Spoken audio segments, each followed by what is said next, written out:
شروع اللہ کے نام سے جو بڑا مہربان نہایت رحم والا ہے۔ قیامت قریب آ پہنچی اور چاند شق ہو گیا، اور اگر کافر کوئی نشانی دیکھتے ہیں تو منہ پھیر لیتے ہیں اور کہتے ہیں کہ یہ ایک ہمیشہ کا جادو ہے، اور انہوں نے جھٹلایا اور اپنی خواہشوں کی پیروی کی، اور ہر کام کا وقت مقرر ہے، اور ان کو ایسے حالات سابقین پہنچ چکے ہیں جن میں عبرت ہے، اور کامل دانائی کی کتاب بھی، لیکن ڈرانا ان کو کچھ فائدہ نہیں دیتا۔ تو تم بھی ان کی کچھ پرواہ نہ کرو، جس دن بلانے والا ان کو ایک ناخوش چیز کی طرف بلائے گا تو آنکھیں نیچے کیے ہوئے قبروں سے نکل پڑیں گے، گویا بکھری ہوئی ٹڈیاں ہیں۔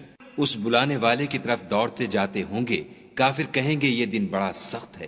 ان سے پہلے نوح کی قوم نے بھی تکذیب کی تھی، تو انہوں نے ہمارے بندے کو جھٹلایا اور کہا کہ دیوانہ ہے، اور انہیں ڈانٹا بھی۔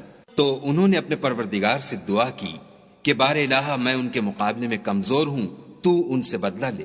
بس ہم نے زور کے مہ سے آسمان کے دہانے کھول دیے اور زمین میں چشمے جاری کر دیے، تو پانی ایک کام کے لیے جو مقدر ہو چکا تھا جمع ہو گیا، اور ہم نے نوح کو ایک کشتی پر جو تختوں اور میخوں سے تیار کی گئی تھی سوار کر لیا، وہ ہماری آنکھوں کے سامنے چلتی تھی۔ یہ سب کچھ اس شخص کے انتقام کے لیے کیا گیا جس کو کافر مانتے نہ تھے، اور ہم نے اس کو ایک عبرت بنا چھوڑا، تو کوئی ہے کہ سوچے سمجھے۔ سو دیکھ لو کہ میرا عذاب اور ڈرانا کیسا ہوا، اور ہم نے قرآن کو سمجھنے کے لیے آسان کر دیا، تو کوئی ہے کہ سوچے سمجھے۔ عاد نے بھی تکذیب کی تھی، سو دیکھ لو کہ میرا عذاب اور ڈرانا کیسا ہوا۔ ہم نے ان پر سخت منحوس دن میں آندھی چلائی، وہ لوگوں کو اس طرح اکھیڑے ڈالتی تھی گویا اکھڑی ہوئی کھجوروں کے تنے ہیں۔ سو دیکھ لو کہ میرا عذاب اور ڈرانا کیسا ہوا، اور ہم نے قرآن کو سمجھنے کے لیے آسان کر دیا ہے، تو کوئی ہے کہ سوچے سمجھے۔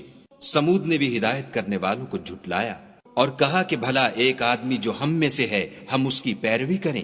یوں ہو تو ہم گمراہی اور دیوانگی میں پڑ گئے۔ کیا ہم سب میں سے اسی پر وحی نازل ہوئی ہے؟ نہیں، بلکہ یہ جھوٹا خود پسند ہے۔ ان کو کل ہی معلوم ہو جائے گا کہ کون جھوٹا خود پسند ہے۔ اے صالح، ہم ان کی آزمائش کے لیے اونٹنی بھیجنے والے ہیں، تو تم ان کو دیکھتے رہو اور صبر کرو، اور ان کو آگاہ کر دو کہ ان میں پانی کی باری مقرر کر دی گئی ہے، ہر باری والے کو اپنی باری پر آنا چاہیے۔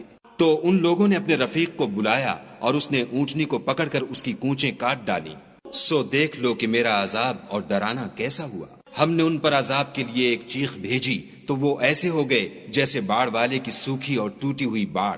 اور ہم نے قرآن کو سمجھنے کے لیے آسان کر دیا ہے، تو کوئی ہے کہ سوچے سمجھے۔ لوط کی قوم نے بھی ڈر سنانے والوں کو جھٹلایا تھا، تو ہم نے ان پر کنکر بھری ہوا چلائی، مگر لوط کے گھر والے کہ ہم نے ان کو پچھلی رات ہی سے بچا لیا۔ اپنے فضل سے شکر کرنے والے کو ہم ایسا ہی بدلہ دیا کرتے ہیں۔ اور لوط نے ان کو ہماری پکڑ سے ڈرا بھی دیا تھا، مگر انہوں نے ڈرانے میں شک کیا، اور ان سے ان کے مہمانوں کو لے لینا چاہا، تو ہم نے ان کی آنکھیں مٹا دیں۔ سو اب میرے عذاب اور ڈرانے کے مزے چکھو۔ اور ان پر صبح سویرے ہی اٹل عذاب آ نازل ہوا، تو اب میرے عذاب اور ڈرانے کے مزے چکھو۔ اور ہم نے قرآن کو سمجھنے کے لیے آسان کر دیا ہے، تو کوئی ہے کہ سوچے سمجھے۔ اور قوم فرعون کے پاس بھی ڈر سنانے والے آئے، انہوں نے ہماری تمام نشانیوں کو جھٹلایا، تو ہم نے ان کو اس طرح پکڑ لیا جس طرح ایک قوی اور غالب شخص پکڑ لیتا ہے۔ اے اہل عرب، کیا تمہارے کافر ان لوگوں سے بہتر ہیں، یا تمہارے لیے پہلی کتابوں میں کوئی فارغ خطی لکھ دی گئی ہے؟ کیا یہ لوگ کہتے ہیں کہ ہماری جماعت بڑی مضبوط ہے؟ ان قریب یہ جماعت شکست کھائے گی، اور یہ لوگ پیٹھ پھیر پھیر کر بھاگ جائیں گے۔ ان کے وعدے کا وقت تو قیامت ہے، اور قیامت بڑی سخت اور بہت تلخ ہے۔ بے شک گناہ گار لوگ گمراہی اور دیوانگی میں مبتلا ہیں۔ اس روز منہ کے بل دوزخ میں گھسیٹے جائیں گے، اب آگ کا مزہ چکھو۔ ہم نے ہر چیز اندازہ مقرر کے ساتھ پیدا کی ہے، اور ہمارا حکم تو آنکھ کے جھپکنے کی طرح ایک بات ہوتی ہے۔ اور ہم تمہارے ہم مذہبوں کو ہلاک کر چکے ہیں، تو کوئی ہے کہ سوچے سمجھے۔ اور جو کچھ انہوں نے کیا ان کے اعمال ناموں میں مندرج ہے، یعنی ہر چھوٹا اور بڑا کام لکھ دیا گیا ہے۔ جو پرہیزگار ہیں وہ باغوں اور نہروں میں ہوں گے، یعنی پاک مقام میں، ہر طرح کی قدرت رکھنے والے بادشاہ کی بارگاہ میں۔